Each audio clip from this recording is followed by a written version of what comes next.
just reminisce for a moment about how we got to this day, because my take is we worked on this when I was chairman of the committee.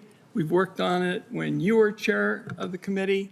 And at all times we've said, look, sweat equity is bipartisan when you're trying to wring out inefficiency from the tax code. So this is an important development. And today we take big steps to make some history in the area of tax policy and get us on the road to wringing out some of the inefficiency in the tax code.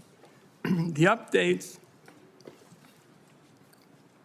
will help ensure that refunds get out the door on time. They're going to improve customer service. They're going to make it easier for taxpayers to get help during filing season. One of the most absurd aspects of the tax code is that its complexity forces millions of Americans to turn to paid tax return preparers every year. And this is part of the concern that we have about two tax systems, one for working people, one for the ultra-wealthy. Unlike the ultra-wealthy, most people can't afford to hire armies of accountants and lawyers to navigate the system. There isn't a single law on the books to ensure that these paid preparers actually know what they are doing and following the law. And we're now making a bipartisan effort to change that. The results in many of these prep services is you've got something that's not worth the paper it's written on. Oftentimes, returns get filed late or incorrectly. And the worst part is taxpayers might not even realize they've been ripped off until it's way late. Then the next thing you know, you're being hit by a costly and time-consuming audit. This bill takes important steps to crack down on these shady tax prep schemes that prey on families that are making a quick buck. Millions of Americans struggle right now to afford the skyrocketing cost of rent, gas, and groceries. The last thing they need is to be hit by costless fees and penalties by the IRS.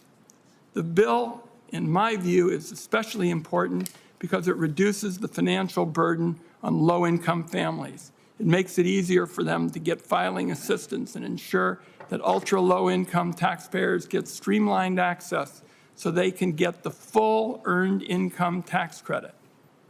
The bill is a good first step to delivering relief to low-income folks.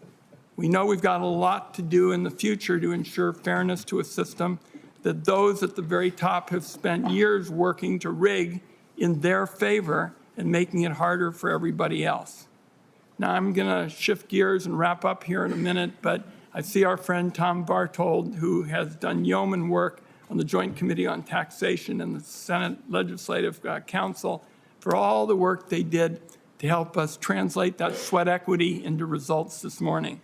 The theme of today's meeting is streamlining the tax filing system for those who are hardworking and protecting them from predatory schemes and audits. As of right now, everybody in America is subject to audit except one family. That is the Trump family. All thanks to the tax audit immunity deal that Donald Trump got out of his own administration. The immunity deal, in my view, is a brazen abuse of the nation's laws in a system that forces everybody else to play by the rules. It amounts to the worst of double standards. It's a crooked double standard that benefits one person, the president, and his family. It's clear that Donald Trump, his family, and his business associates will do virtually anything to use the federal government and taxpayer dollars to enrich themselves and operate under a separate set of rules. Never has it been more clear with this example of the fact that there are rules for people at the top and there are rules for everybody else. The ultra-wealthy can game the system with armies of accountants and lawyers, and everybody else has to play by the rules and pay their share. I take it as an admission of guilt when it comes to tax cheating that the Trump family has been stuffing every dollar they can and put it in their pockets. But they won't face accountability as long as Donald Trump can bleed the IRS dry of staffing and resources needed to go after tax cheats.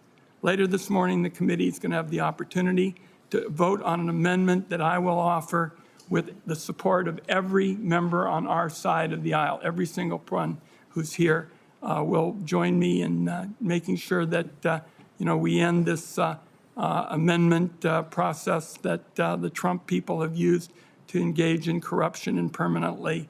Instead, we would ban the IRS and Treasury Department from entering into agreements like the one that they did already for the future. Every member in this room is going to have a choice. We're going to have a choice to be able to say we disagree, and we disagree strongly with this amendment that benefits one person, the President of the United States. We want a tax system. Bill Bradley, who sat on this committee, said it very well for years. He said, we want a tax system that gives everybody in America the chance to get ahead.